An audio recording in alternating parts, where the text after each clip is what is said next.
Good morning. Are you a D&D player? Do you love the game?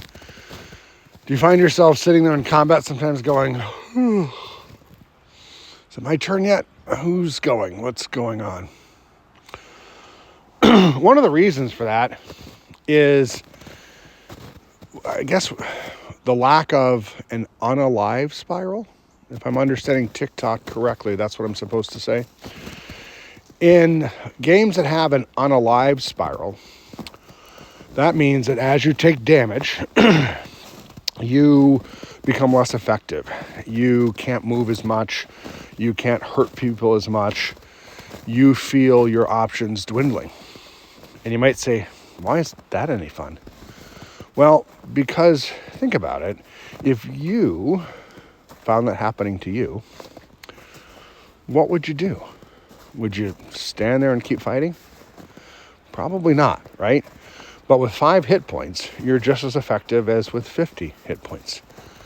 And so why would I retreat? Like I might get the unaliving blow.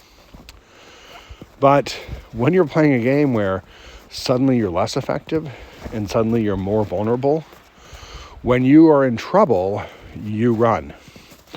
And you see this a lot with newer players. Sometimes it's even kind of annoying because the expectation is we're all just going to do our part in combat.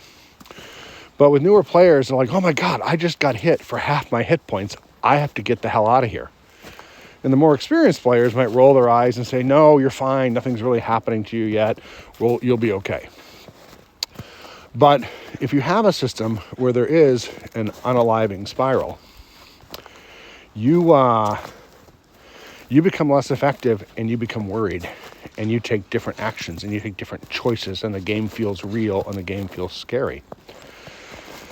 And the same thing happens for the opponents, right? If you're a game master running a game and you've got a bunch of NPCs that are getting really hurt and weak and might be unalive soon, well, then they start to run.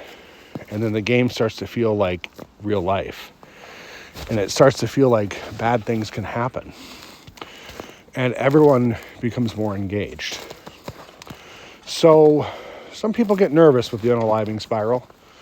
I encourage you to embrace it. I encourage you to try it out. The simplest thing you can do in a game like Dungeons & Dragons is you can say this.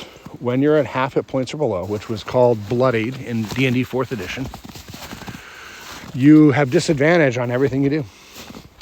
And to save those pesky spellcasters, they have disadvantage on saving throws, right, against your spells. And this just says that when you're injured, you have to worry about it. You have to behave differently. You have to change things. If you like these ideas, I ask that you follow me here. I ask that you click the little heart button. We're going to be talking a lot about game design and about how you can hack your games, including Dungeons & Dragons. And to make them kind of capture that moment of excitement that you first had when you first played. Like the first time you got critically hit, you were probably scared. Not anymore, right? Oh, I get crit? Damn. But, it doesn't really matter, right? What happens? You get knocked down. Maybe you make a death saving throw. Maybe you fail it. Maybe you're laying on the ground prone. And you use half your movement to stand up and do nothing. Like, it just doesn't feel like anything's happening. And that's the root for combat slogging. Is it's just kind of over or it's not. There's no progress. Check us out. Comment down below. If you hate this idea, if you hate my concepts, tell me. Say unaliving spirals are terrible. I'd love to hear it. Let's have a debate. Let's discuss these concepts. Thanks a lot. Goodbye for now.